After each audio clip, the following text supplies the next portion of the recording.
আমাদের আজকের জুমার খুতবার এই সংক্ষিপ্ত সময়ের আলোচ্য বিষয় আল্লাহ রাব্বুল আলামিনের গজব এবং পরীক্ষা। এই বিষয়টা নিয়ে আমরা আগে হয়তো এভাবে জুমার খুতবায় কথা বলিনি আলাদাভাবে। আজকে আমরা চেষ্টা করবো ইনশাআল্লাহ তাআলা অল্প সময়ের মধ্যে পবিত্র কোরআন এবং হাদিস থেকে আল্লাহ রাব্বুল আলামিনের যে আযাব, যে গজব এবং আযাব এবং গজব নাজিল হওয়ার কারণগুলো কি কি, এগুলো থেকে পরিত্রাণ পাওয়ার উপায় কি, এবং আল্লাহ পাক যখন মুমিন বান্দাদেরকে পরীক্ষা করেন তখন তাদের করণীয় কি, এ বিষয়ে ইনশাআল্লাহ তাআলা একটি সংক্ষিপ্ত সারগর্ভ আলোচনা উপস্থাপন করার চেষ্টা করবো ইনশাআল্লাহ। ওয়া মা তাওফীকি ইল্লা বিল্লাহ আলাইহি তাওয়াক্কালতু ওয়া ইলাইহি উনীব। আমাদেরকে শুরুটা করতে হবে ইবলিস থেকে। আমরা জানি যে ইবলিস আল্লাহ পাকের অনেক ইবাদত করত এবং সে এক পর্যায়ে ফেরেশতাদের সর্দার পর্যন্ত হয়েছে। যখন আদম আলাইহিস সালামকে আল্লাহ পাক সৃষ্টি করলেন, আল্লাহ পাক সমস্ত মালায়েকাকে ডেকে বলেছিলেন যে আদমকে সিজদা কর। ফাসাজাদু ইল্লা ইবলিস, সবাই সিজদা করলো, শুধু ইবলিস করলো না। আল্লাহ পাকের আদেশ লঙ্ঘন করার কারণে আল্লাহ রাব্বুল আলামিন তাকে জান্নাত থেকে বহিষ্কার করলেন। সে হায়াত চাইলো, আমাকে দীর্ঘ হায়াত দেয়া হোক কিয়ামত পর্যন্ত, আল্লাহ পাক সেটা দিলেন। কিন্তু দুনিয়া এবং আখিরাতে আল্লাহ রাব্বুল আলামিন ইবলিসকে লানত করলেন, অভিশপ্ত করলেন। ইনশাআল্লাহ তাআলা ইবলিস এবং তার অনুসারীরা চিরস্থায়ী জাহান্নামে জ্বলবে ইনশাআল্লাহ। কিন্তু এখানে লক্ষণীয় বিষয় হচ্ছে ইবলিস কিন্তু নাস্তিক ছিল না। ইবলিসকে বের করে দেওয়ার সময় সে আল্লাহকে বলছিল, রব্বি রব্বি, হে আমার রব, আনযিরনি ইলা ইয়াউমি ইউবাসুন, আমাকে সেই দিন পর্যন্ত অবকাশ দিন যেদিন সবাইকে পুনরুত্থিত করা হবে। মানে কিয়ামত দিবস যে অবধারিত, এই আকীদা ইবলিসের ছিল। ইবলিস আল্লাহকে অস্বীকার করতো না। শুধুমাত্র আল্লাহ রাব্বুল আলামিনের একটা হুকুম পালন না করার কারণে আল্লাহ রাব্বুল আলামিন তাকে অভিশপ্ত করলেন। দুনিয়াতে সে যতদিন থাকবে অভিশপ্ত, জাহান্নামে যখন যাবে চিরস্থায়ী জাহান্নামে সে অভিশপ্ত। আমরা দেখতে পেলাম আল্লাহ পাকের এই যে ক্রোধ, এই যে গজব, তার নাজিল হওয়ার মূল কারণটা কি? অবাধ্যতা, আল্লাহ পাকের অবাধ্যতা। দেখুন আদম আলাইহিস সালামও কিন্তু গাছের ফল খেয়ে ফেলেছিলেন বা গাছের কাছে গিয়েছিলেন, যদিও ফল খাওয়ার কথাটা কিন্তু কোরআনে নেই। কোরআনে আছে তারা গাছের কাছে চলে গিয়েছে, আর আমরা এটাকে অনেক এক্সটেনশন করেছি, গন্ধম ফল ইত্যাদি ইত্যাদি। এটা কি ফল ছিল এটা বড় কথা না, বড় কথা হচ্ছে আল্লাহ পাক বলেছিলেন গাছের কাছে যাবে না। আদম এবং হাওয়া আলাইহিস সালাম তারা চলে গিয়েছিলেন। দেখেন এখানেও কিন্তু আদম এবং হাওয়া আলাইহিস সালাম তারা আল্লাহ পাকের আদেশটা কিন্তু লঙ্ঘন করেছে, ইবলিসও করেছে। কিন্তু ইবলিস চিরস্থায়ী জাহান্নামী হচ্ছে, পক্ষান্তরে আদম আলাইহিস সালাম তওবা করে ফিরে আসছেন। এই তওবা করার কাজটা কিন্তু ইবলিস করে নাই। তাকে যখন জিজ্ঞাসা করা হলো যে তুমি কেন সিজদা করলে না, যাকে আমি আমার দুহাত দিয়ে সৃষ্টি করেছি তাকে কেন সিজদা করলে না, কিসে তোমাকে নিষেধ করলো সিজদা করতে? ইবলিস তখন উল্টা যুক্তি দিয়েছিল যে খলাকতানি মিন নার ওয়া খলাকতাহু মিন তিন, আমাকে সৃষ্টি করেছেন আপনি আগুন দিয়ে আর আদমকে মাটি দিয়ে। ইবলিস নিজের দোষ স্বীকার না করে, তওবা না করে, উল্টা নিজের ভুলটাকে প্রমাণ করতে চাইলো যেটাই সঠিক। ইবলিস কিন্তু সীমা লঙ্ঘন করার কারণে চিরস্থায়ী জাহান্নামে হচ্ছে না, বরং তার ভুলের উপরে অটল থাকার কারণে হচ্ছে। এবং এটাকে সাবিত করতে চাচ্ছে সে, আপনি রং, আমি রাইট, আমি আগুনের তৈরি, আমি কেন মাটির তৈরি আদমকে সিজদা করব? এই কারণে আবা ওয়াস্তাকবার, সে উদ্ধত হলো এবং অহংকার প্রদর্শন করলো। এই দুটো কারণে সে মূলত জাহান্নামে যাচ্ছে। পক্ষান্তরে আদম আলাইহিস সালাম তওবা করেছেন, সাথে সাথে ভুল বুঝতে পেরে বলেছেন, রব্বানা যালামনা আনফুসানা ওয়া ইল্লাম তাগফির লানা ওয়া তারহামনা লানাকুনান্না মিনাল খাসিরিন। এই দোয়াটা তিনি পড়েছেন, আল্লাহ পাক তখন তাকে মাফ করে দিয়েছেন। আর এই দোয়াটা শিখিয়েও দিয়েছেন আল্লাহ পাক নিজেই। এই দোয়াটা আল্লাহ নিজেই শিখিয়ে দিয়েছেন, তারপরে তিনি এটা করেছিলেন। এখানে আপনি পার্থক্য বুঝতে পারছেন। আদম সন্তান ভুল করবে, এটা স্বভাব তার, আদম সন্তান ভুল করবেই। আল্লাহ পাক বলেছেন যে তোমরা যদি পাপ না করতে তাহলে আল্লাহ পাক অন্য কোনো সম্প্রদায়কে নিয়ে আসতো, যারা পাপ করে তওবা করতো, আল্লাহ ওদেরকে মাফ করে দিত। আল্লাহ পাকের এত দয়া। পক্ষান্তরে ইবলিস কিন্তু এই কাজটা করেনি। এখানে পার্থক্য আমরা বুঝতে পারছি যে আদম সন্তান আদম আলাইহিস সালাম তিনি তওবা করে ফিরে এসেছেন। এখানে আপনি বুঝতে পারছেন আল্লাহর ক্রোধ এবং গজব ইতিহাসের শুরুতে নাজিল হলো, হিস্ট্রির শুরুতেই। যদি আপনি আদম সৃষ্টি থেকে শুরু করে কিয়ামত পর্যন্ত একটা ইতিহাসের বই চিন্তা করেন, তাহলে প্রথম পৃষ্ঠাতেই এই ঘটনা, প্রথম পৃষ্ঠাতেই ইবলিস অবাধ্য হলো, আল্লাহ পাক রাগান্বিত হলেন। তাহলে আল্লাহর ক্রোধ এবং গজব নাজিলের প্রথম কারণ কি? আল্লাহর অবাধ্যতা এবং অহংকার, উদ্ধত আচরণ করা, আল্লাহর আদেশ নিষেধ না মানা। সিম্পল, আল্লাহ পাকের আদেশ নিষেধের পরোয়া না করা, এটা হচ্ছে গজব নাজিলের প্রধান কারণ। আর ক্ষমা প্রাপ্তির প্রধান কারণ কি? তওবা। আদম আলাইহিস সালাম তওবা করেছেন, আল্লাহ পাক মাফ করে দিয়েছেন। এবার সামনে যাই। আদম আলাইহিস সালামের দুই ছেলে হাবিল এবং কাবিল, কে কাকে হত্যা করেছিল? কাবিল হাবিলকে হত্যা করেছে। কাবিল হাবিলকে হত্যা করেছে। সূরা মাইদার মধ্যে ঘটনাটা চমৎকার করে দেওয়া আছে। যখন কাবিল হাবিলকে হত্যা করতে চাচ্ছিল, আর এটা কোনো মেয়ের সংক্রান্ত বিষয় ছিল না যেমনটা অনেকে বানিয়েছে, এটা ছিল এই কারণে যে হাবিলের কুরবানি কবুল হচ্ছিল। কারণ হাবিল কুরবানি করছিল আল্লাহকে সন্তুষ্ট করার জন্য, আর কাবিলের কুরবানি কবুল হচ্ছিল না। তখন কবুল হওয়ার নিদর্শন ছিল যে ওই জবাই করা পশুটাকে আসমান থেকে কোনো আগুন এসে খেয়ে ফেলতো, এটা হচ্ছে কবুলিয়তের নিদর্শন। এখন এটা নাই। তো কেন আমার ইবাদত কবুল হচ্ছে না? ওটা হচ্ছে এই হিংসার বশবর্তী হয়ে কাবিল হাবিলকে হত্যা করেছে। আর হাবিল বলছিল যে তুমি যদি আমাকে হত্যা করার জন্য হাত বাড়াও, আমি তোমাকে হত্যা করার জন্য হাত বাড়াবো না। এটা ছিল হাবিলের কথা। কাবিল যখন হত্যা করে ফেললো, এরপর সে তার ভাইয়ের লাশটা নিয়ে বসে আছে। লাশ কিভাবে দাফন করতে হয় এটা তার জানা নাই। আল্লাহ পাক তখন কাককে পাঠালেন। কাক অনেক প্রাচীন প্রাণী, মনে হয় আমাদের চেয়ে আগে হয়তো বা পৃথিবীতে কাক ছিল, হতে পারে, আল্লাহ ভালো জানেন। আল্লাহ পাক কাককে তখন পাঠালেন, সে তার ঠোঁট দিয়ে মাটি খুঁড়ে দেখিয়ে দিল কিভাবে মাটি খুঁড়ে দাফন করতে হয়। সুবহানাল্লাহ। শিক্ষা আমাদের চারপাশে আছে, প্রকৃতি থেকে আল্লাহ পাক শিখতে বলেছেন। পাহাড় থেকে শেখেন কিভাবে দৃঢ়তার সাথে দাঁড়িয়ে থাকতে হয়। মানুষ সমালোচনা করবে, আঘাত করবে, অত্যাচার করবে, এরকম ঢিল আপনার গায়ে লাগবে, ঢিল ভেঙে চূর্ণ বিচূর্ণ হয়ে যাবে, পাহাড় দাঁড়িয়ে থাকবে। সমুদ্রের কাছ থেকে শেখেন বড় মন, আকাশের কাছ থেকে শেখেন, পাখির কাছ থেকে শেখেন। এগুলো কিন্তু কোরআনেই আছে, আমি বানিয়ে বলছি না। আল্লাহ পাক প্রকৃতি থেকে শিখতে বলেছেন এবং সফর করতে বলেছেন। ওয়াসিরু ফিল আরদ, তোমরা জমিনে সফর করো বেশি বেশি। যুব সমাজকে এখন বলবো যে আপনারা এই ডিভাইসে এডিক্টেড না হয়ে ঘোরেন, দেশটা ঘুরে দেখেন, জেলা জেলায় ঘোরেন, সফর করেন, ঘোরেন। এতে করে আপনাদের মাইন্ড ফ্রেশ হবে, ডিভাইস এডিকশন কম হবে, আল্লাহ নিদর্শনগুলো দেখবেন, শিখতে পারবেন। আল্লাহ বলেছেন জমিনে ছড়িয়ে পড়ো, বিচরণ করো এবং ভ্রমণ করো, দেখো আল্লাহ পাকের নিদর্শনগুলো দেখো। ফানজুর কাইফা কানা আকিবাতুল মুকাদ্দিবিন, এবং লক্ষ্য করে দেখো যে আল্লাহর বিধানকে অস্বীকারীদের কি পরিণতি হয়েছে। তো এখানে দেখেন দ্বিতীয় অ্যাক্সিডেন্টটা হচ্ছে কি? খুন। ভাই ভাইকে হত্যা করছে। আর এই হাবিল কাবিলের এই সুন্নত কিন্তু এখন পর্যন্ত চলমান আছে। দেখবেন ভাই ভাইয়ের শত্রু এখন, ধর্মীয় ক্ষেত্রেও, পলিটিক্যাল ক্ষেত্রেও, গ্লোবাল ক্ষেত্রেও ভাই ভাইয়ের শত্রু। খ্রিস্টান দুইটা কান্ট্রি লড়াই করছে, দেখবেন দুটোই খ্রিস্টান। মুসলিম দুটো কান্ট্রি লড়াই করছে, দুটোই মুসলিম। মুসলিম দুটা পলিটিক্যাল দল লড়াই করছে, দুটোই মুসলিম। মুসলিম দুইজন ধর্মীয় আলোচক বা ধর্মীয় আলেম একে অপরের বিরুদ্ধে লেগে আছে, সবাই মুসলিম। হাবিল কাবিলের সুন্নত। এখানে আমাদেরকে হতে হবে কি? কাবিল না হাবিল? হাবিল। তুমি যদি আমাকে হত্যা করার জন্য হাত বাড়াও, আমি তোমাকে হত্যা করার জন্য হাত বাড়াবো না। একটা হাদিস বলি আপনাদেরকে, নবী সাল্লাল্লাহু আলাইহি ওয়াসাল্লাম বলেছেন পৃথিবীতে সর্বপ্রথম হত্যাকাণ্ড ঘটিয়েছে কাবিল। এই কারণে পৃথিবীতে কিয়ামত পর্যন্ত যত মানুষ খুন হবে, সমস্ত এই পাপের একটা একটা করে অংশ কাবিলের আমলনামায় যুক্ত হবে। নাউযুবিল্লাহ। এই হাদিস জানতেন? নবীর সন্তান কাবিল, কিন্তু নবীর সন্তান। তো ভাষা, বংশ, রক্ত এগুলো কিন্তু আল্লাহর কাছে হক এবং বাতিলের মানদণ্ড না, তাকওয়া ছাড়া। যাই হোক, সামনে যাই। এখানে আপনি দেখছেন আল্লাহ পাকের এই যে গজব কাবিলের উপরে আসলো, কারণটা কি? সীমালঙ্ঘন করা, হত্যা। তাহলে বুঝলেন যে হত্যাকাণ্ড বাড়লে আল্লাহ পাকের গজব আসবে, যেটা এখন শেষ জামানায় বাড়ছে।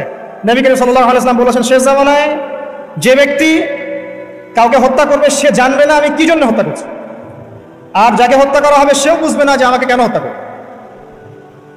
এটা কি বুঝতে পারেন? এখন যাকে হত্যা করা হচ্ছে সে জানবে না আমাকে কেন মারা হচ্ছে, আর যে হত্যা করছে সেও আসলে জানে না আমি কি জন্য তাকে মারছি। আর নবী সাল্লাল্লাহু আলাইহি ওয়াসাল্লাম বলেছেন কিয়ামতের অন্যতম বড় সাইন হচ্ছে হারাজ বৃদ্ধি পাবে। হারাজ। সাহাবীরা জিজ্ঞাসা করলেন হারাজ কি ইয়া রাসূলুল্লাহ?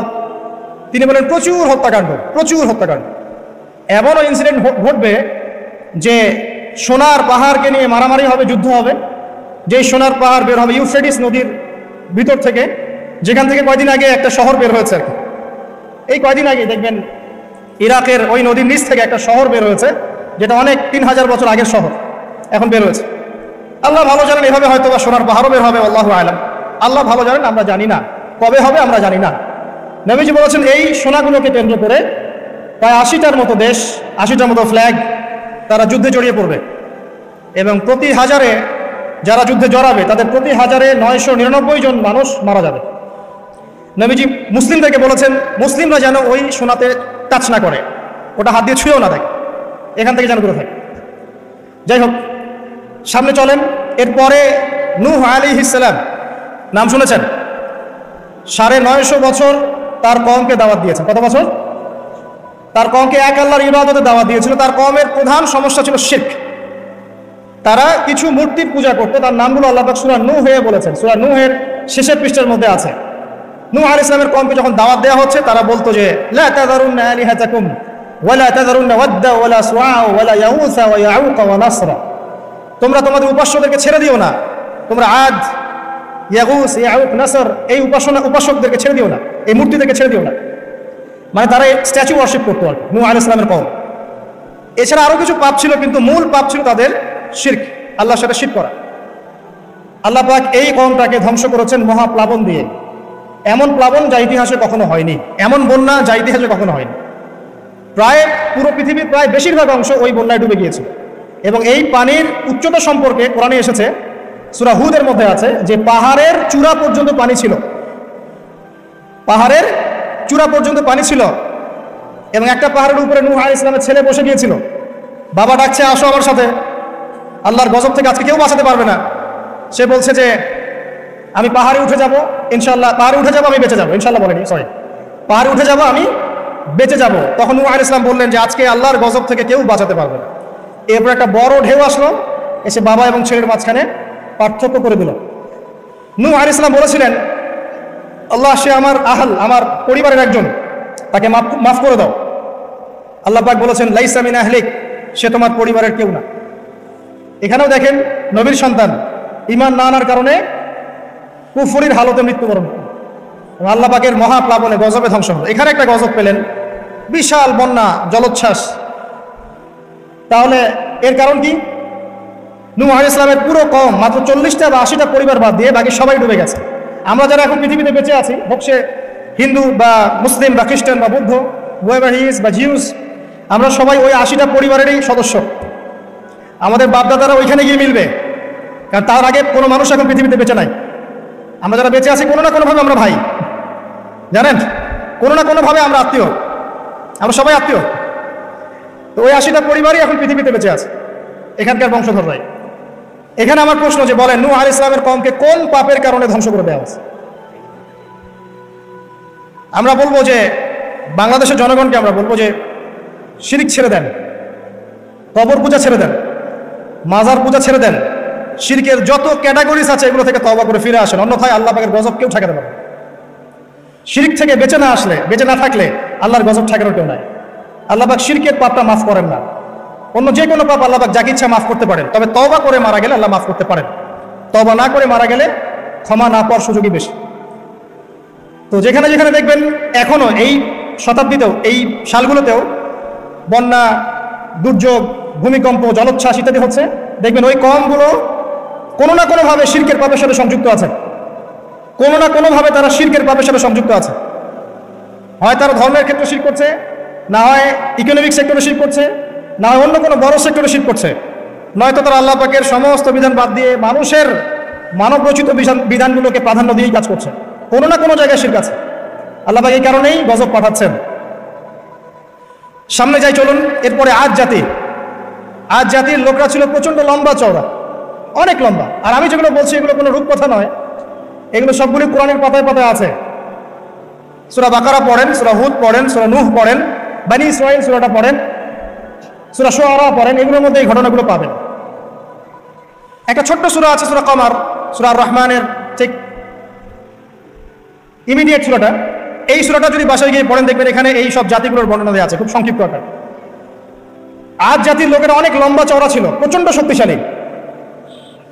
তো তারা ইয়েমেন, হাদরামাউত এই জায়গায় বসবাস করত, পাহাড় কেটে বাড়ি নির্মাণ করত, তাদের কাছে আল্লাহ পাক হুদ আলাইহিস সালামকে পাঠালেন। তাদেরও প্রধান পাপ ছিল শিরক। দ্বিতীয়ত আরো কিছু পাপ ছিল। এক নম্বর, অহেতুক বিনা কারণেই তারা অনেক উঁচু উঁচু সৌধ নির্মাণ করতো, এটা কোরআনে আছে। অহেতুক বিনা কারণে, দুনিয়ার চাকচিক্যের কারণে উঁচু উঁচু অট্টালিকা এবং সৌধ নির্মাণ করতো, যেগুলো অপচয় ছিল, অপচয় এবং তারা মানুষকে প্রচন্ড প্রহার করত। ওয়াইদা বাতাসতুম জাব্বারিন, আল্লাহ পাক কোরআনে বলেছেন, যখন তোমরা কাউকে মারো প্রচন্ড রকম কঠিন মারো। এই মায়ের সিস্টেম এখনো আছে সব জায়গাতেই। মানুষকে প্রচন্ড নির্মমভাবে তারা মারত এবং উঁচু উঁচু সৌধ নির্মাণ করতো, শিরক করতো। এবং একটা কথা বলতো, যখন হুদ আলাইহিস সালাম দাওয়াত দিতেন তখন একটা কথা বলতো, মান আশাদ্দু মিন্না কুওয়া, এই কথাটা।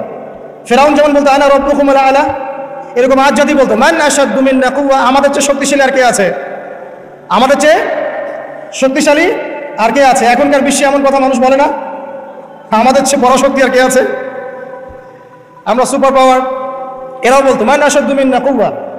আল্লাহ পাক বলছে আওয়ালাম ইয়ালামু আন্নাল্লাহা হুয়া খালাকাকুম হুয়া আশাদ্দু মিনহুম কুওয়া, তারা কি জানে না যে আল্লাহ তাদেরকে সৃষ্টি করেছে, সেই আল্লাহ ওদের চেয়ে শক্তিশালী। আল্লাহ পাক এই কওমটাকে ধ্বংস করলেন কিভাবে? 7 দিন কন্টিনিউয়াসলি, 7 দিন প্রচন্ড টর্নেডো, এই যে আমরা যেটা বলি ঝড়, ঘূর্ণিঝড়, টর্নেডো, এবং বজ্রপাত এবং প্রচন্ড টর্নেডো, ঘূর্ণিঝড়, এগুলো দিয়ে 7 দিনের মধ্যে এই কওমের প্রত্যেকটা মানুষকে আল্লাহ পাক এমনভাবে ধ্বংস করলেন, খেজুর গাছের ডাল যেমন পড়ে থাকে মাটিতে, এইভাবে তারা মাটিতে পড়েছিল। এখানে বলেন আল্লাহ পাকের আযাব আর গজব নাজিলের মূল কারণটা কি ছিল তাহলে? শিরক, অপচয়, অহংকার আর মানুষকে মারা। মানুষকে মারা আল্লাহ পাক সহ্য করেন না, জানেন? মানুষের চেহারায় মারতে নাই। দেখবেন আমাদের কারোর সাথে গন্ডগোল হলে আগে চেহারায় ঘুষি, তাই না? এই চেহারায় মারা নিষেধ। একটা হাদিসের মধ্যে আছে যে চেহারাটা আল্লাহ পাকের, এটা তো আসলে মারেফত, আমরা এটাকে এভাবে ব্যাখ্যা করতে পারবো না, কিন্তু চেহারা আল্লাহ পাক তার নিজস্ব মানে হাত দিয়ে, আল্লাহ পাকের নিজস্ব কুদরতি হাত দিয়ে আল্লাহ পাক সৃষ্টি করেছেন মানুষের চেহারায় মারতে আল্লাহ পাক নিষেধ করেছেন। আর মানুষের অন্যায় কারণে মারা হলে আল্লাহ পাক নারাজ হন, খুবই অসন্তুষ্ট হন। কোনো ব্যক্তি যদি কোনো মানুষের জীবন বাঁচায়, সেজন্য পুরো মানব জাতির জীবন বাঁচাবে, সূরা মাইদার মধ্যে আছে। আবার কোনো ব্যক্তি যদি অন্যায় কারণে একটা মানুষকে হত্যা করে ফেলে, সেজন্য পুরো মানব জাতিকে হত্যা করবে। আজকে বিশ্বের বুকে সবচেয়ে সস্তা রক্ত কাদের? অথচ একজন মুসলিম যে ব্যক্তি লা ইলাহা ইল্লাল্লাহ পড়ে, এই ব্যক্তি যতদিন পর্যন্ত জীবিত আছে আল্লাহ পাক কিয়ামত দিবেন না ইনশাআল্লাহ। একজন ব্যক্তি পৃথিবীতে যতদিন থাকবে যে লা ইলাহা ইল্লাল্লাহ কালিমা পড়ছে, আল্লাহ আল্লাহ বলছে, ততদিন পর্যন্ত আল্লাহ পাক কিয়ামত দিবেন না ইনশাআল্লাহ। একজন মুসলিমের সম্মান দেখেন তাহলে, সেই মুসলিমদের রক্ত এখন সস্তা, চাইলেই যে কেউ মারতে পারে। ফান্তাজিরু, আল্লাহ পাক বলেছেন তোমরা অপেক্ষা করো, ওয়া ইন্না মাআকুম মিনাল মুনতাজিরিন, এবং আমরাও তোমাদের সাথে অপেক্ষা করছি। আল্লাহ পাক কোরআনে এটা বলেছে। এরপরে সামনে যান, এরপরে জেনারেশন আসলে সামুদ জাতি। সামুদ আদ জাতির ভাই, একই রকম, ওরা ফিজিক্যালি অনেক স্ট্রং, তাল গাছের সমান সমান লম্বা, পাহাড় কেটে কেটে বাড়ি নির্মাণ করে। এরাও শিরক করলো এবং একটা স্পেশাল পাপ করলো। সেটা কি? আল্লাহ পাকের একটা মুজিজা আল্লাহ পাক দান করলেন ওদেরকে, উট, একটা উটনি, যেটা সালেহ আলাইহিস সালামের উটনি ছিল। তো আল্লাহর পক্ষ থেকে ইনস্ট্রাকশন ছিল যে এই উটনি তোমাদেরকে দুধ দিবে আর অনেক সুযোগ সুবিধা দিবে। আল্লাহ পাকের মুজিজা, মিরাকেল, এটাকে নষ্ট করো না, ধ্বংস করো না। তখন সালেহ আলাইহিস সালামের কওমের কয়েকজন ব্যক্তি এই উটটাকে হত্যা করলো, উটের পা কেটে ফেললো, উটটাকে হত্যা করে ফেললো।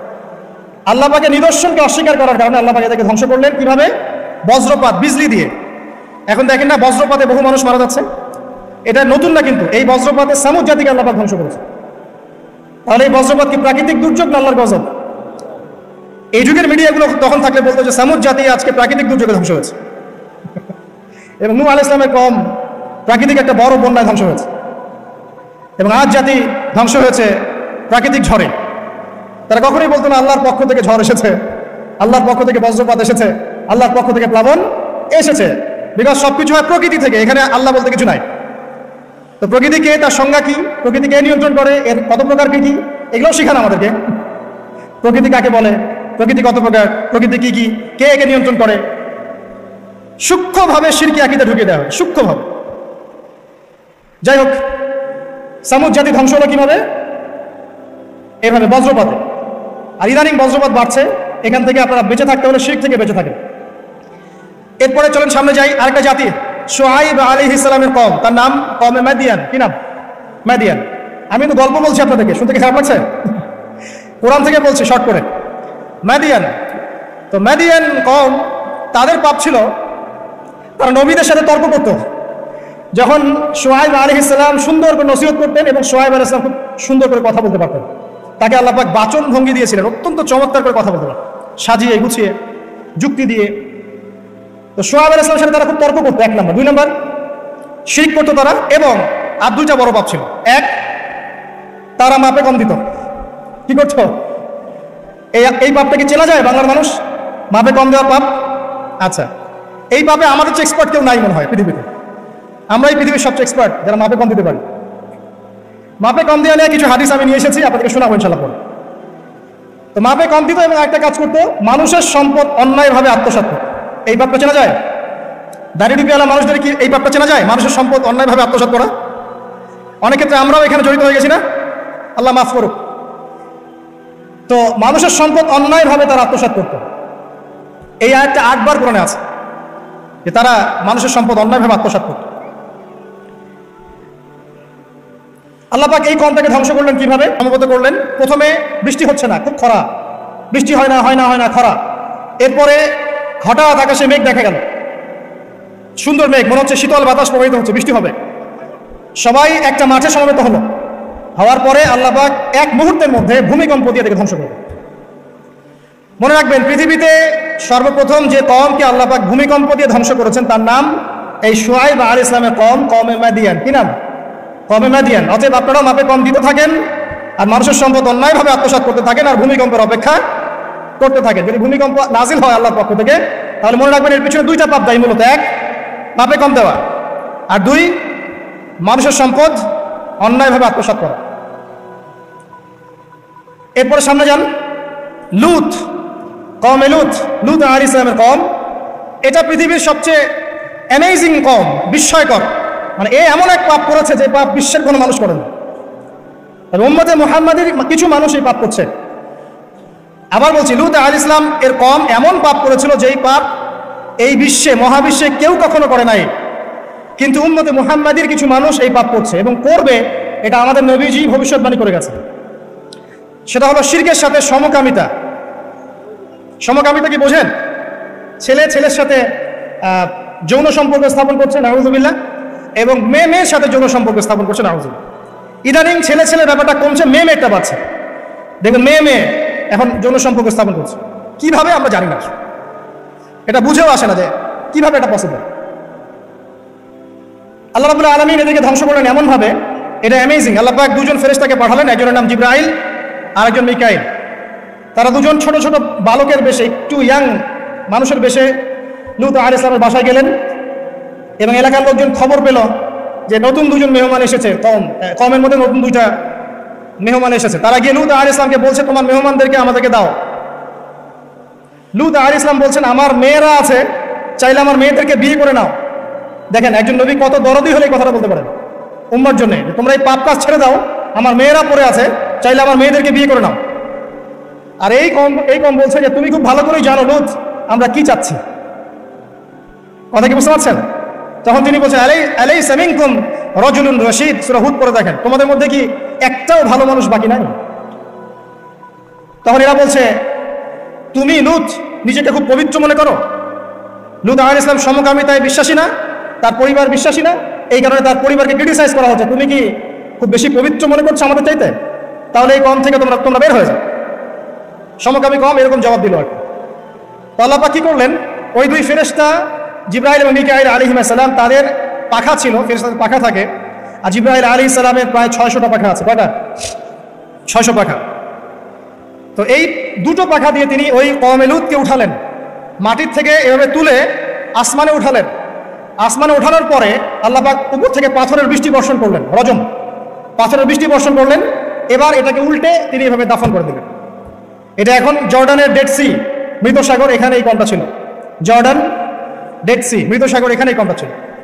এখানে দেখেন আল্লাহ পাকের আযাব আর গজব নাজিলের মূল কারণটা কি হলো? শিরক, সীমালঙ্ঘন এবং সমকামিতা, যেটা এখন আমরা মানে ব্যক্তি স্বাধীনতা মনে করি। আবার সমকামিতা এখন ব্যক্তি স্বাধীনতা, বাক স্বাধীনতা। একজন মানুষ চাইলেই একটা মেয়ের সাথে সম্পর্ক করতেই পারে, একটা ছেলে চাইলেই সম্পর্ক করতেই পারে। এবং বিশ্বের কিছু কান্ট্রি, যাদেরকে আমরা উন্নয়নশীল কান্ট্রি বলি বা একদম রুলিং স্টেট মনে করি আর কি, যাদের কথায় বিশ্বের অনেক স্টেট ওঠে আর বসে, এইসব কান্ট্রির মধ্যে এটা জায়েজ, লিগালি জায়েজ, আইনত জায়েজ, করতেই পারে। বাধা দিলে আপনার সমস্যা, ওটা আইনে লজ আছে যেটা করা যাবে, আপনি বাধা দিচ্ছেন কেন? তারা ম্যাগাজিন বের করে, তারা আন্দোলন করে, রেইনবো ফ্ল্যাগ আছে ওদের 7 রঙের, এটা দিয়ে পতাকা দিয়ে মিছিল করে। তার মানে আল্লাহ পাকের গজব আসা কি বাকি আছে এখনো? আসে নাই, আবার বলেন আলহামদুলিল্লাহ। আসে নাই এখনো, বলেন আলহামদুলিল্লাহ। মনে করেছেন এদের সংখ্যা বাংলাদেশে নাই? দৃষ্টান্তমূলক শাস্তি না হলে এদের সংখ্যা তো বাড়বেই, দিন দিন এদের সংখ্যা বাড়ছে। আরেকটা কথা বলে রাখি, তোমরা যারা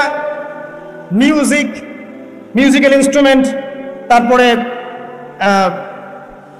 এই যে সিনেমা, সিরিয়ালস, সাংস্কৃতিক অনেক কর্মকাণ্ড, এইসব জগতের সাথে যারা সম্পৃক্ত আছো তোমরা, এই জগতের ভিতরে এই সমকামিতার প্রবণতা কিন্তু অনেক বেশি। বলবেন যে ভাই আপনি জানলেন কেমন করে? আমি জানি বলেই তো এই জায়গায় দাঁড়ায় আছে, এই জায়গায় দাঁড়িয়ে আপনাকে শোনাচ্ছি। আপনি জানেন আল্লাহ পাক আপনাকে এখানে দাঁড় করাবেন ইনশাআল্লাহ। খুব সতর্ক থাকবেন, এবং দিন দিন এটা বাড়ছে। আরে বাড়ার পিছনে একটা কারণ বলে দিই আমি, এই কারণটা যদি বন্ধ করা যায় ইনশাআল্লাহ এটা বন্ধ হয়ে যাবে। নৈতিকতার সাথে এই কারণটা যদি বাস্তবায়ন করা যায় ইনশাআল্লাহ বন্ধ হবে। সেটা হলো পর্নোগ্রাফি বন্ধ করে ফেলতে পারলেই ইনশাআল্লাহ তাআলা দেখবেন যে এই মহামারীগুলো কমে যাবে। একটা বিষয় মানুষ জানে না, সেটা করবে কিভাবে?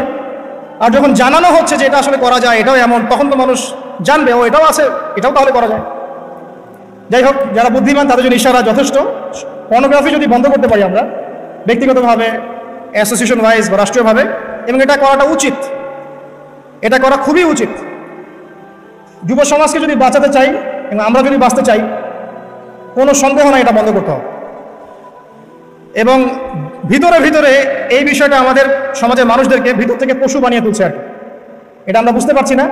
এর ফলে ধর্ষণ বাড়ছে, জেনা বাড়ছে, এবং বাজে যৌন কর্মকাণ্ড বাড়ছে, বিকৃত যৌন চর্চা বাড়ছে, সমকামিতা বাড়ছে। এগুলোর মূল কারণ এটা বন্ধ করতে পারলে ইনশাআল্লাহ তাআলা এই প্রবলেম অনেকটা সলভ হয়ে যাবে ইনশাআল্লাহ। আমরা রিকোয়েস্ট করবো যারা দায়িত্বশীল, যাদের কাছে ক্ষমতা আছে, তারা যেন এই ক্ষমতাটাকে কাজে লাগায়। আল্লাহ পাক তৌফিক দান করুন, আমিন। এরপরে সামনে চলেন, মূসা আলাইহিস সালামের কওম ফিরআউন। এই ব্যাপারে অনেক জানেন আপনারা, কারণ কোরআন খুললেই ফিরআউন আর মূসা। ফিরআউনের বড় পাপগুলো কি ছিল? 1 নম্বর, সে বলেছিল আনা রাব্বুকুমুল আ'লা, আমি তোমাদের মহান রব, মানে শিরক। 2, সে ডিভাইড অ্যান্ড রুলে বিশ্বাসী ছিল। বনু ইসরায়েলকে সে দাসে পরিণত করেছিল এবং তাদেরকে বিভিন্ন ছোট ছোট দলে উপদলে বিভক্ত করে শাসন করত। 2, 3 নম্বর, মানুষ হত্যা করত, পুত্র সন্তান থেকে হত্যা করত, কন্যা সন্তান থেকে জীবিত রাখত, উদ্ধত আচরণ করত, সীমালঙ্ঘন করত। এমনকি ফিরআউন সম্পর্কে আল্লাহ পাক বলেছেন যে সে এই জমিনের বুকে সবচেয়ে বড় সীমালঙ্ঘনকারী ছিল। আর একটা তার গর্ব ছিল, সেটা হচ্ছে তার সেনাবাহিনী। ফিরআউনের সবচেয়ে বড় গর্বের বিষয় ছিল তার সেনাবাহিনী। সে মনে করতো যে আমার মতো ফোর্স পৃথিবীতে কারো নাই, আমি সুপার পাওয়ার। তো আল্লাহ রাব্বুল আলামিন কি করলেন? পুরো সেনাবাহিনী সহ ফিরআউনকে লোহিত সাগরে মুহূর্তে ডুবিয়ে মেরে দিলেন। এই যে আল্লাহ পাকের গজব চলে আসলো, কারণ কি? শিরক, সীমালঙ্ঘন করা, মানুষের উপর অত্যাচার করা। আরো সামনে আসেন ঈসা ইবনে মারইয়াম, তার কওমের কি সমস্যা? তার কওমের কিছু মানুষ তাকে হত্যা করার চেষ্টা করেছিল। আমাদের মধ্যে এক শ্রেণীর মুসলিম আছে যারা মুসলিম, নামধারী মুসলিম আছে যারা বিশ্বাস করে ঈসা ইবনে মারইয়াম মারা গেছেন, আল্লাহ পাক তাকে উঠিয়ে নেননি। এটা কি জানেন? আমাদের মধ্যে নামধারী এক শ্রেণীর মুসলিম আছে যারা বিশ্বাস করে ঈসা ইবনে মারইয়ামকে আল্লাহ পাক মৃত্যু দিয়ে দিয়েছেন, তিনি জীবিত নন, তিনি ফিরে আসবেন। অথচ আল্লাহ পাক বলেছেন ওয়া মা কাতালুহু ওয়া মা সালাবুহু, ঈসা ইবনে মারইয়ামকে তারা হত্যাও করে নাই, তাকে ক্রুশবিদ্ধ করতে পারে নাই, বাল রাফাআহু আল্লাহু ইলাইহি, বরং আল্লাহ পাক তাকে তার কাছে উঠিয়ে নিয়েছেন। এবং তিনি শেষ জামানায় আসবেন ইনশাআল্লাহ, তিনি জেরুজালেম থেকে সারা বিশ্ব শাসন করবেন। এবং শেষ জামানায় তিনি না আসা পর্যন্ত কিয়ামত হচ্ছে না। তো এবার আসেন, এই উম্মতকে আল্লাহ পাক কি গজব দিলেন? এই গজবটা আপনি পাবেন সূরা মাইদার মধ্যে। আল্লাহ পাক এই উম্মতের মধ্যে এমন একটা গজব দিয়েছেন যে এই উম্মতের ঈসা ইবনে মারইয়ামের উম্মত যারা নাসারা, তাদের মধ্যে আল্লাহ পাক শত্রুতার বীজ বপন করে দিয়েছেন। এরা এক দল আরেক দলের সাথে কিয়ামত পর্যন্ত লড়াই করতে থাকবে। এই কথাটা জানতেন? কিয়ামত পর্যন্ত ঈসা ইবনে মারইয়ামের কওম নাসারা যারা আছে, এখনকার খ্রিস্টান পশ্চিমা সভ্যতা, এরা একে অপরের বিরুদ্ধে লড়াই করতেই থাকবে। প্রথম বিশ্বযুদ্ধের ইতিহাস দেখেন, ওরাই লড়াই করছে। সেকেন্ড ওয়ার্ল্ড ওয়ার ইতিহাস দেখেন, ওরাই লড়াই করছে। এখনকার দেখেন রাশিয়া ইউক্রেন, ওরাই লড়াই করছে। ওরা কিয়ামত পর্যন্ত একে অপরের সাথে লড়াই করতে থাকবে। আল্লাহ পাক তাদের একে অপরের বিরুদ্ধে এই যে লড়াই, শত্রুতার বীজটা আল্লাহ পাক বপন করে দিয়েছে। সূরা মাইদা পড়লে আপনি দেখবেন আল্লাহ পাক বলছেন যে যখন তারা যুদ্ধের আগুন নিভিয়ে ফেলতে চাইবে আমি সেটা আবার জ্বালিয়ে দিব। সুবহানাল্লাহ। কারণ ওদের হাতেই এই জামানায় বেশিরভাগ মানুষ মুসলিমের রক্ত ঝরেছে। আল্লাহ পাকের আযাব এটা, আর এই আযাব আল্লাহর পক্ষ থেকে এসেছে। তো এইভাবে আপনি যদি হিস্ট্রি ঘাটেন দেখবেন প্রত্যেক যুগে যুগে আল্লাহ রাব্বুল আলামিন নির্দিষ্ট কিছু পাপের জন্য আল্লাহর পক্ষ থেকে শাস্তি, আযাব এবং গজব পাঠিয়েছেন। একটা কওমকে ধ্বংস করেছেন, আবার একটা কওমকে নিয়ে এসেছেন, তাকে সুযোগ দিয়েছেন, সে যখন আবার সীমা লঙ্ঘন করেছে তাকে ধ্বংস করেছেন, আবার নতুন কওম নিয়ে এসেছেন। এই সিলসিলা চলতেই আছে। সর্বশেষ নবী মুহাম্মদ রাসূলুল্লাহ সাল্লাল্লাহু আলাইহি ওয়াসাল্লাম, এখন বলেন তার কওম পুরোপুরি ধ্বংস হয়নি কেন? আমাদের এই কওম পুরোপুরি একবারে ধ্বংস হয়ে যায়নি কেন আদ সামুদ নূহের মতো? উত্তর, নবী করিম সাল্লাল্লাহু আলাইহি ওয়াসাল্লামের দোয়া। নবী করিম সাল্লাল্লাহু আলাইহি ওয়াসাল্লাম দোয়া করেছেন আল্লাহর কাছে, আল্লাহ আমার কওমকে একবারে ধ্বংস করে দিও না। আল্লাহ পাক কবুল করেছেন। একটা দোয়া আছে সুপারিশ, শাফাআত, যে এই উম্মতের কোনো ব্যক্তি যদি শিরকের পাপ না থাকে সে ইনশাআল্লাহ তাআলা পরকালে নবী সাল্লাল্লাহু আলাইহি ওয়াসাল্লামের সুপারিশ পাবে এবং এই সুপারিশে সে জাহান্নাম থেকে বের হয়েও জান্নাতে চলে যাবে ইনশাআল্লাহ। আর একটা দোয়া ছিল, আল্লাহ আমার উম্মত যেন একে অপরের সাথে মারামারি করে না মরে। আল্লাহ পাক এই দোয়াটা কবুল করেন নাই। এই জন্য এই উম্মতের মধ্যে আপোষ ইখতিলাফ, মারামারি, হানাহানিটা থাকবে। ঠিক আছে? তবে নবী করিম সাল্লাল্লাহু আলাইহি ওয়াসাল্লামের সাথে যারা শত্রুতা করেছিল, আবু জাহেল, আবু লাহাব, উতবা, শাইবা, রাবিয়া, এরা যারা ছিল, আল্লাহ পাক এদেরকে কিন্তু ধ্বংস করেছেন। বদরের কূপে এদের লাশ পাওয়া গেছে। এখন এই উম্মতের উপরে কি কি পাপের কারণে কি কি গজব আসতে পারে এর দুই একটা আমি আপনাদের কাছে শোনাচ্ছি। এই উম্মতে মুহাম্মাদের উপরে কিছু কিছু পাপের কারণে আযাব আসবে।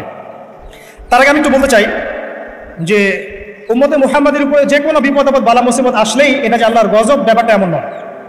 এখানে দুরকম বিষয় হতে পারে। এক, আল্লাহ পাক পরীক্ষা করছেন, আল্লাহ পাক মুমিন বান্দাদেরকে পরীক্ষা করছেন। অথবা দুই, আল্লাহ পাক আমাদের পাপের কারণে শাস্তি প্রদান করছেন। আগে আমরা দেখি যে কোন কোন পাপের কারণে আল্লাহ পাক শাস্তি দিতে পারেন। এরপর আমরা দেখব যে মুমিন বান্দাদের প্রতি আল্লাহ পাক পরীক্ষা নিলে সবর করলে কি প্রতিদান হবে ইনশাআল্লাহ। আর সর্বশেষে আমরা দেখব যে কি কি কাজ করলে আমরা এগুলো থেকে বেঁচে থাকতে পারবো এবং এমত অবস্থায় আমাদের করণীয় কি হবে। আসুন, সৈয়দ আলী রাদিয়াল্লাহু আনহু থেকে একটা হাদিস এসেছে তিরমিজিতে 2211 নম্বর হাদিস, যে আলী রাদিয়াল্লাহু আনহু থেকে বর্ণিত আছে, রাসূলুল্লাহ সাল্লাল্লাহু আলাইহি ওয়াসাল্লাম বলেছেন, হাদিসটা খুব ভালো করে শুনুন।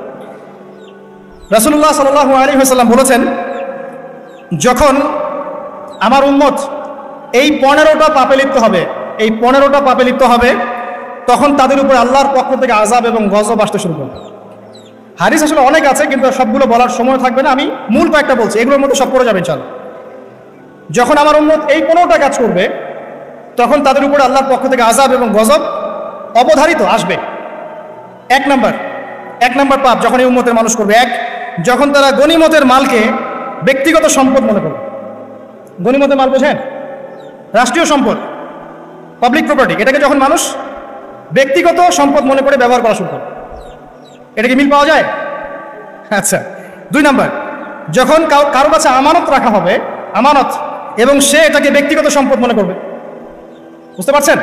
আমানত রেখেছে, এটা খেয়ারত না করাটাই কর্তব্য, কিন্তু এটাকে যখন ব্যক্তিগত সম্পদের মতো মানুষ ইউজ করবে, শেষ করে ফেলবে, নষ্ট করে ফেলবে, তখন আল্লাহর আযাব আসবে। 3, যখন মানুষ যাকাত আদায় করাটাকে জরিমানা মনে করবে, যাকাত দিতে চাইবে না, যাকাতটাকে জরিমানা মনে করবে। কি সমস্যা, কি বার্ডেন, যাকাত আবার দেওয়া লাগে কেন? আমরা তো ট্যাক্স দেই। যাকাতকে মানুষ জরিমানা মনে করবে। একটু চিন্তা করে দেখবেন যে বাংলাদেশে কত % মুসলিম নামাজ পড়ে আর কত % মুসলিম যাকাত দেয়। শুধু যাকাতের টাকাগুলো যদি আমরা একত্রিত করতে পারতাম, বড় বড় মেগা প্রজেক্ট করা সম্ভব ছিল, অনেক বড় বড় প্রজেক্ট করা সম্ভব ছিল অনলি যাকাতের টাকা দিয়ে। আর যাকাতের টাকা এক বছরে শেষ হয়ে যায় না, পরের বছর আবার ঘুরে আসবে। ঠিক আছে? ইসলামিক ইকোনমিক্সের বেসই হলো যাকাত। এটা নিয়ে আমরা ইনশাআল্লাহ আরেকদিন কথা বলব। 4 নাম্বার, যখন স্বামী, সমাজের স্বামী যারা আছে, এরা স্ত্রীদের আঁচল ধরে থাকবে। বুঝতে পারছেন? স্বামী স্ত্রীর আঁচল ধরে থাকবে, মানে স্ত্রীর অনুগত, স্ত্রী যা বলবে তাই। আচ্ছা, গায়রত নাই, মানে স্বামী পুরুষত্বের গায়রত নাই। 5 নাম্বার, যখন সন্তান মায়ের অবাধ্য হয়ে স্ত্রীর খেদমত করা শুরু করে, যখন সন্তান মাকে দেখবে না, স্ত্রীকে দেখবে। পাচ্ছেন মিল সমাজে? আচ্ছা। 6 নাম্বার, যখন বাবার পরিবর্তে, পিতা, বাবার পরিবর্তে মানুষ বন্ধুদেরকে সম্মান করা শুরু করবে, বাবাকে সম্মান করবে না, ফ্রেন্ড সার্কেলকে সম্মান করবে। সুবহানাল্লাহ। এরপরে আসেন 7, যখন, আমার কথা রাগ করেন না, এটা হাদিসে আছে, যখন সমাজের নিকৃষ্ট মানুষদেরকে নেতৃত্ব দেওয়া হবে। এটা হাদিসে আছে, সমাজের নিকৃষ্ট মানুষকে যখন নেতৃত্বের আসনে বসাবে মানুষ, তখন সমাজে আল্লাহর গজব আসবে। হাদিস তিরমিজি 2211 নম্বর। এরপরে 8, নবী সাল্লাল্লাহু আলাইহি ওয়াসাল্লাম বলছেন, যখন কোনো ব্যক্তিকে সম্মান করা হবে তার টর্চার থেকে বাঁচার জন্য, যখন কোনো মানুষের সম্মান করা হবে তার শাস্তি থেকে বাঁচার জন্য, মানে মানুষ মন থেকে সম্মান আসছে না, ভয় আপনি সম্মান পাচ্ছেন, এই অবস্থা যখন আসবে তখন আল্লাহর আযাব আসবে। তারপরে 9, যখন মসজিদের মধ্যে, দেখবেন অনেক মসজিদ আছে বাংলাদেশে, মসজিদের মধ্যে হট্টগোল বেড়ে যাবে, মসজিদের মধ্যে হট্টগোল বেড়ে যাবে, আর মসজিদগুলো হবে চাকচিক্যময়, হেদায়েত উঠে যাবে, মসজিদ হবে চকচকা তাজমহলের মতো এক একটা, কিন্তু হেদায়েত উঠে যাবে, মসজিদে হট্টগোল বেড়ে যাবে। 11, যখন পুরুষেরা রেশমি কাপড় পরবে, পুরুষেরা সিল্কের রেশমি কাপড় পরবে, পুরুষের জন্য স্বর্ণ আর রেশমি কাপড় পরা হারাম। এখন পুরুষের অনেকে স্বর্ণ পরে, রেশমি কাপড় পরে, এটা মহিলাদের জন্য জায়েজ। এরপরে 12, যখন প্রকাশ্যে মদ্যপান করা হবে, আর মদ্যপানের মধ্যে ভাই সিগারেটও পড়ে, আপনার গাঁজা ইয়াবা সবই পড়ে। যারা প্রশাসনে আছে, আমাদের এখানে অনেক ভাই প্রশাসনে আছে, তারা জানে যে মাদকদ্রব্য নিয়ন্ত্রণ করতে তাদেরকে কত হ্যাসেল পোহাতে হয়। আর এমন এমন কেস আসে যে মানুষ আপনি কল্পনা করতে পারবেন। যে আমি একটা বলেছিলাম যে এমন একটা যুগে আমরা বাস করছি যে এমন পাপ মানুষ করছে এখন, যা না কোনো চোখ দেখেছে, না কোনো কান শুনেছে, না কোনো মন কল্পনা করেছে, এমন পাপ করছে। যখন প্রকাশ্যে মদ্যপান করা হবে, এবং লাস্টে 2টা হচ্ছে 13, যখন বাদ্যযন্ত্রের সংখ্যা বেড়ে যাবে, বাদ্যযন্ত্রের চর্চা বেড়ে যাবে, এবং সর্বশেষ যখন গায়িকাদেরকে সম্মান করা হবে, এবং উম্মতের শেষের দিকের লোকেরা, মানে আমরা উম্মতের প্রথম দিকের লোকদেরকে গালিগালাজ করব। বুঝতে পারলেন? যখন মাদকদ্রব্য প্রকাশ্যে পান করা হবে, যখন আপনার রেশমি কাপড় পুরুষেরা পরবে, যখন বাদ্যযন্ত্র তৈরি করা হবে, চর্চা করা হবে, এবং গায়িকাদেরকে সম্মান করা হবে, এবং যখন এই উম্মতের শেষের মানুষেরা উম্মতের প্রথম দিকের মানুষদেরকে গালিগালাজ করবে। সাহাবীরা কি জানতো, আয়েশা রাদিয়াল্লাহু আনহার চরিত্র অমুক ছিল, এই ছিল, সেই ছিল, ইত্যাদি।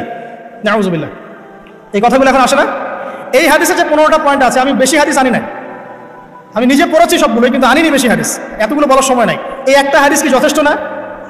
হাদিসে রাবি আলী রাদিয়াল্লাহু আনহু তিনি বলছেন, যখন এই আমলগুলো সমাজে বেশি বেশি চালু হয়ে যাবে, তখন কি হবে? নবী সাল্লাল্লাহু আলাইহি ওয়াসাল্লাম বলছেন যে তখন জমিনের মধ্যে আল্লাহর পক্ষ থেকে গজব আসবে। কি কি? 1 নাম্বার, প্রবল ঘূর্ণিঝড়, জলোচ্ছ্বাস।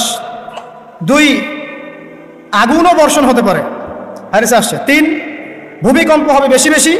4, মানুষের আকৃতি পরিবর্তন হয়ে যাবে, মানুষের আকৃতি পরিবর্তন হয়ে যাবে।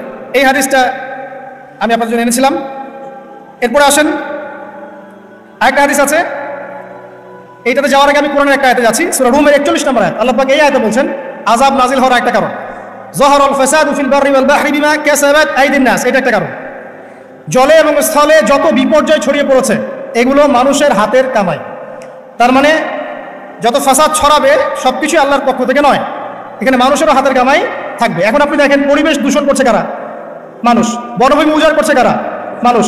এই যে কার্বন মনোক্সাইডের পরিমাণ বাড়ছে বাতাসে, এগুলো কারা বাড়াচ্ছে? জিন, মানুষ। অর্থনীতির মধ্যে ফাসাদ কে করছে? সুদের মধ্য দিয়ে অর্থনৈতিক সিস্টেমে ফাসাদ কে ডেকে এনেছে? মানুষ। যাকাত বন্ধ করছি কারা? আমরা, তাই নয় কি? আপনি দেখেন সোশ্যালি যে সমস্যাগুলো হচ্ছে, এই যে জমি নিয়ে সমস্যা, আত্মীয়তার বন্ধন নিয়ে সমস্যা, টাকা পয়সার সমস্যা, পদের লড়াই, ক্ষমতার লড়াই, কারা করছে এগুলো? জিন শয়তান, মানুষ। এটা হচ্ছে কোরআনের এই আয়াতের ব্যাখ্যা, যে জলে এবং স্থলে যত বিপর্যয়, এগুলো মানুষের হাতের কামাই। তার মানে মানুষেরও এখানে প্রচন্ড রকম দোষ আছে, অন্যথা আল্লাহ পাক তো আর এখানে এমনি এমনি গজব পাঠাতেন না। এরপরে আসেন, সিলসিলা সহিহার মধ্যে আরো 5টা পাপের কথা আছে, যে 5টা পাপের কারণে সমাজে আল্লাহ পাকের গজব আসে। এই 5টা পাপ আমরা শোনাচ্ছি। হাদিস নাম্বার এটা হচ্ছে মিশকাতের 5370, সহিহার 106-107 পৃষ্ঠায়। 1 নম্বর, নবী সাল্লাল্লাহু আলাইহি ওয়াসাল্লাম বলছেন, যখন এই উম্মতের মধ্যে ব্যভিচার ছড়িয়ে পড়বে, যখন এই উম্মতের মধ্যে ব্যভিচার, তো বোঝেন জেনা ব্যভিচার ছড়িয়ে পড়বে, যেটা এখন রন্ধ্রে রন্ধ্রে জেনা ব্যভিচার, ঘরে ঘরে জেনা আর ব্যভিচার আর পরকীয়া চলছে, তখন সমাজে এমন কিছু রোগ ব্যাধি দেখা দিবে, এমন কিছু মহামারী আসবে যেগুলো আগে কখনো ছিল। কোরআন এবং হাদিসের ঊর্ধ্বে কোনো কথা আছে? সবকিছু স্পষ্ট, কিন্তু মানি বা না মানি এটা আমাদের ব্যাপার, বাট শুনতে তো আপত্তি নাই। শুনতে আপত্তি আছে? আচ্ছা। 2 নাম্বার, যখন এই উম্মতের মানুষ মাপে কম দেওয়া শুরু করবে, যখন আমি বললাম না মাপে কম দেওয়া, হাদিস শোনাবো, মাপে কম দেওয়া শুরু করবে, তখন এই উম্মতের মধ্যে দুর্ভিক্ষ দেখা দিবে। কি দেখা দিবে? দুর্ভিক্ষ দেখা দিবে, এবং তাদের উপরে অত্যাচারী বাদশার শাসন চাপিয়ে দেওয়া হবে। তাহলে আমরা বেশি করে মাপে কম দিব নাকি? ইনসাফের সাথে ব্যবসা করেন, আল্লাহ পাক তৌফিক দান করুন। 3 নাম্বার, যখন এই উম্মতের মানুষ যাকাত দেওয়া বন্ধ করে দিবে, যখন এই উম্মতের মানুষ যাকাত দেওয়া বন্ধ করে দিবে, তখন আসমান থেকে আল্লাহ বৃষ্টি বন্ধ করে দিবেন। হাদিসের শেষ অংশে আছে, যদি জমিনের মধ্যে পশু পাখি এরা না থাকতো তাহলে আল্লাহ পাক আদৌ কখনো বৃষ্টি দিতেন না। তাহলে আমরা কি যাকাত দেওয়া বন্ধ করে দিব? চালু করবো ইনশাআল্লাহ। 4 নাম্বার, যখন এই উম্মতের মানুষ আল্লাহ এবং তার রাসূলের সাথে বিশ্বাসঘাতকতা করবে, এটা আপনারা বোঝেন, আল্লাহ এবং তার রাসূলের সাথে বিশ্বাসঘাতকতা করবে, তখন আল্লাহ পাক তাদের উপরে অমুসলিমদের আধিপত্য চাপিয়ে দিবে। নেন, যখন আল্লাহ এবং তার রাসূলের সাথে বিশ্বাসঘাতকতা করবে এই উম্মতের মানুষ, তখন অমুসলিমদের ভয় এবং শাসন এবং তাদের যে আগ্রাসন, এটা আল্লাহ পাক মুসলিমদের উপরে চাপিয়ে দিবে, আল্লাহ চাপিয়ে দিবে। আর সর্বশেষ, যখন এই উম্মতের মানুষের আল্লাহর কিতাবকে রেসপেক্ট করবে না, সম্মান করবে না এবং এর বিধানগুলোর কোনো পরোয়া করবে না, আল্লাহ পাক তখন মুসলিমদের মাঝে আপোষে মারামারি কোন্দল লাগিয়ে দিবে। নেন, আর হাদিসের দরকার আছে? নাই। আরেকটা হাদিস শোনাই, শেষ, এটা লাস্ট। এই হাদিসের রাবি হচ্ছেন হুযায়ফা রাদিয়াল্লাহু আনহু। এটাও তিরমিজিতে আছে, 2169 নম্বর হাদিস। নবীজি বলছেন, লা তা'মুরুন্না বিল মা'রুফ, তোমরা অবশ্যই সৎ কাজের আদেশ করবে। মুসলিমরা তোমরা অবশ্যই সৎ কাজের আদেশ করবে। ওয়ালা তানহাউনা আনিল মুনকার, এবং তোমরা অবশ্যই মন্দ কাজ থেকে মানুষকে নিষেধ করবে। আও লা ইউশিকান্নাল্লাহু আইয়াবআসা আলাইকুম ইকাবাম মিন, অথবা আমি তোমাদের প্রতি ভয় করছি আল্লাহ পাক তার পক্ষ থেকে তোমাদের উপর আযাব চাপিয়ে দিবেন। সুম্মা তাদউনাহু, এরপর তোমরা আল্লাহকে ডাকবে, লা ইউস্তাজাবু দুআকুম, তোমাদের দোয়া তখন কবুল হবে না। এখানে আযাব নাজিলের একটা কারণ পেলাম, যখন সৎ কাজের আদেশ, অসৎ কাজের নিষেধ আমরা ছেড়ে দিব, আল্লাহর পক্ষ থেকে গজব মাস্ট বি আসবে, এবং তখন মানুষ দোয়া করবে, আল্লাহ এই দোয়া কবুল করবেন না। এখন এগুলো হলো যদি আল্লাহর পক্ষ থেকে গজব হয় তাহলে এই বিষয়। আর এমন হতে পারে যে আল্লাহর পক্ষ থেকে পরীক্ষা, যদি আল্লাহর পক্ষ থেকে পরীক্ষা হয় তাহলে সুসংবাদ আছে। কিরকম?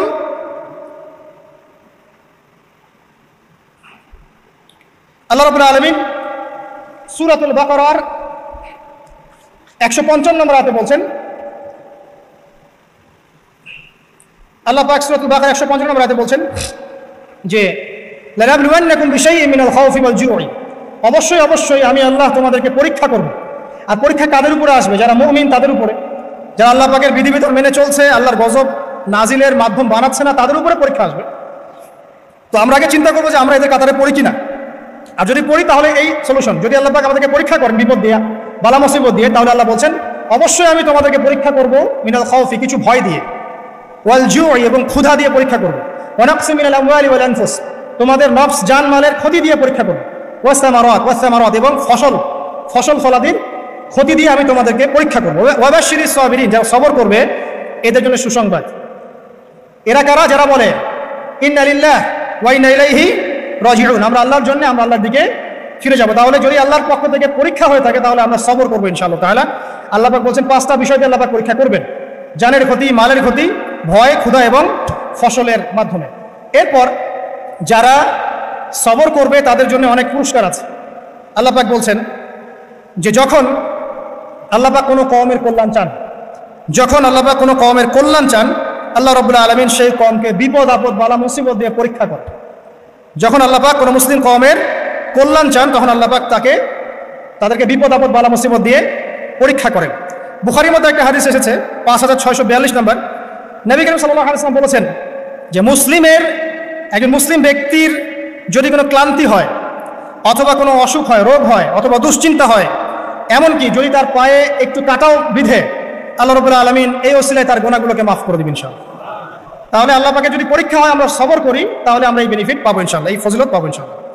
আরও আছে, রাসূলুল্লাহ সাল্লাল্লাহু আলাইহি ওয়াসাল্লাম বলেছেন, আল্লাহ যখন কোনো প্রাণী তাদেরকে দুনিয়াতে পাপের শাস্তি প্রদান করেন, তাড়াতাড়ি তাদেরকে দুনিয়াতেই পাপের শাস্তি প্রদান করেন, আর যখন আল্লাহ পাক কোনো কওমের অমঙ্গল চান তখন তাদেরকে অবকাশ দিতে থাকেন। এরপর কিয়ামতের দিন আল্লাহ পাক তাদেরকে পূর্ণ মাত্রায় ধরবেন।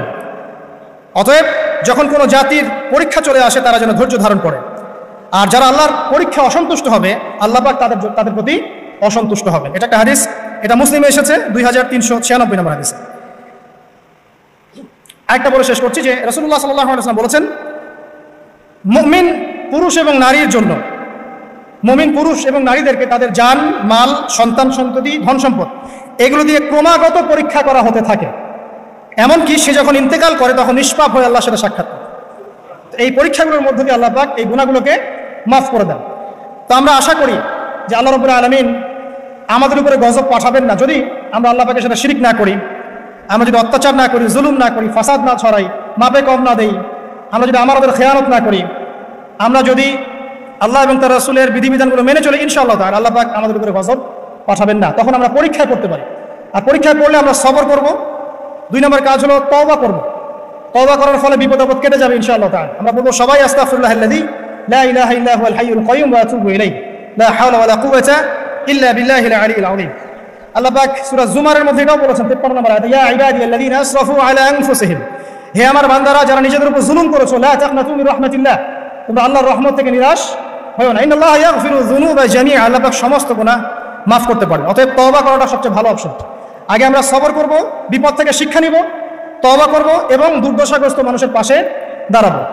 এখন সমকালীন যে সংকট চলছে এখানে আমরা অনুরোধ করব যাদের সামর্থ্য আছে তারা সবাই যার যার সামর্থ্য অনুযায়ী যেখানে যেখানে আমাদের ভাইরা বন্যার শিকার হয়েছেন বা যে কোনো রকম বিপদ বালা মুসিবতের শিকার হয়েছেন তাদের পাশে দাঁড়াবেন, খাবার দিয়ে, কাপড় দিয়ে, ওষুধপত্র দিয়ে বিভিন্নভাবে আপনারা তাদেরকে সেবা করবেন, তাদের পাশে দাঁড়াবেন। কারণ আল্লাহ রাব্বুল আলামিন বলেছেন একটা হাদিসের মধ্যে তার রাসূলের মাধ্যমে যে যতক্ষণ পর্যন্ত মুসলিম এক ভাই আরেক ভাইয়ের সাথে থাকে আল্লাহ পাক ততক্ষণ পর্যন্ত তার সাথে থাকেন। এবং কোন মুসলিম যদি আরেক মুসলিমের একটা উপকার করে, একটা কষ্ট দূর করে দেয়, আল্লাহ পাক তার দুনিয়া আখিরাতের কষ্ট দূর করে দেবেন ইনশাআল্লাহ। কোন মুসলিম ভাই যদি অন্য কোনো মুসলিম ভাইয়ের দোষ গোপন রাখে আল্লাহ পাক কিয়ামতের মাঠে তার দোষগুলোকে গোপন রাখবে ইনশাআল্লাহ তাআলা।